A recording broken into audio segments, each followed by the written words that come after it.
não era previsão, que a possibilidade grande dessa palhaçada que se abriu ontem não ter fim, não ser concluída ontem, não voltar hoje e sabe-se lá quando, porque o Supremo Tribunal Federal opera com um puxadinho.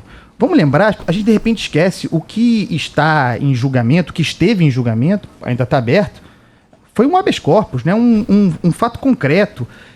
E se decidiu, com base nesse habeas corpus, e a meu ver com razão, insisto, que o réu delatado, porque é o seguinte, a lei de delação, que é recente, de 2013, criou uma espécie de hierarquia entre réus.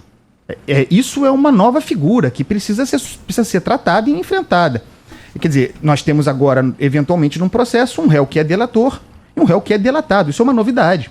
Tem um grau aí, tem uma hierarquia estabelecida. E o Supremo decidiu, a meu ver, com razão, que o réu delatado tem prejuízo em relação ao réu delator, que se acerca da acusação, no caso do Ministério Público, e que, por isso, o réu delatado teria direito a um prazo maior para a alegação final. Isso me parece um avanço, parece ser uma coisa positiva. E, obviamente, que essa decisão deveria servir para casos similares, para casos da mesma natureza, habeas corpus com a mesma natureza, para todo mundo, indistintamente.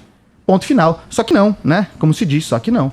O Supremo Tribunal Federal, na figura do Dias Toffoli, tinha que dar uma legisladinha, tinha que invadir, como sempre faz, a prerrogativa de um outro poder. Essa ideia de estabelecer uma tese a partir de um habeas corpus é uma aberração jurídica. O Supremo não resiste a dar essa legisladinha e se acostumou a tomar decisão de maneira oportunista, Barão. Uhum. A gente fala aqui, a gente falou sobre isso a semana inteira, porque, é claro, o julgamento não acaba nunca, politizando a decisão, fulanizando a decisão, tendo como objetivo, tratando de matéria jurídica, Corte Constitucional, evitar um conflito lá na frente, evitar se apresentar como um tribunal impopular, evitando a imagem de popular, evitando uma decisão impopular. Ontem, claramente, essa ideia do Dias Toffoli de modulação teve como objetivo poupar a Lava Jato. E poupar a Lava Jato significa poupar o tribunal, a Suprema Corte, os ministros do ataque das ruas, do bafo das ruas. Só que uma Corte Constitucional não tem esse direito. Ela não pode julgar processo com base em capa, com medo de ser impopular. Tem que olhar, enfiar a fuça na lei e tomar a decisão.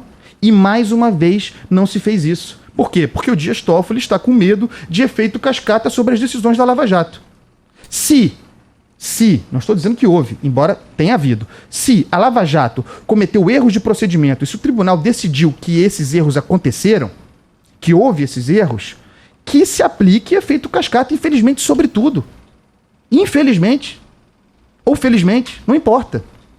Que tipo de prevenção é essa, política, fulanizada? Por que tem que se preservar a Lava Jato, muitas vezes em detrimento de réus prejudicados?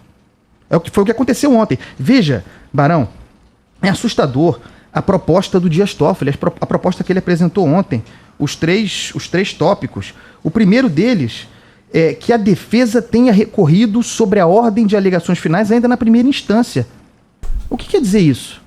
Quer dizer que o Supremo Tribunal Federal decide que há prejuízo para o réu delatado, mas que esse só pode ser beneficiado da decisão se a sua defesa tiver sido sagaz e feito o pedido lá atrás, em primeira instância? Tenha sacado o problema lá atrás, né? Quer dizer, então você não tem um advogado bom, você está ferrado? Uhum. É isso que o Supremo decidiu ontem? Outra coisa, cuja defesa comprove que ficou prejudicada com a abertura conjunta do prazo.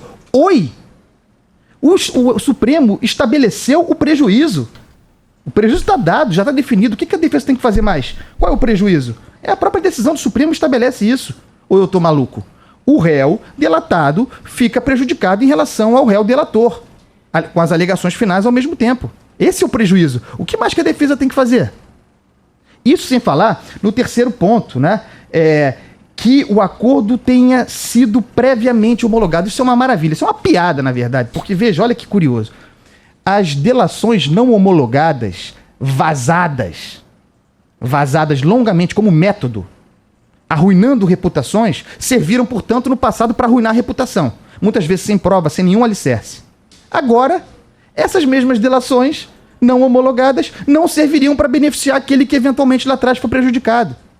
Olha a loucura que é decorrente de quando um tribunal constitucional, em vez de enfiar a fuça na lei, Barão, Felipe, Carla, faz política, se preocupa em não prejudicar uma operação, pensa em Lula, como aquilo pode impactar o ex-presidente.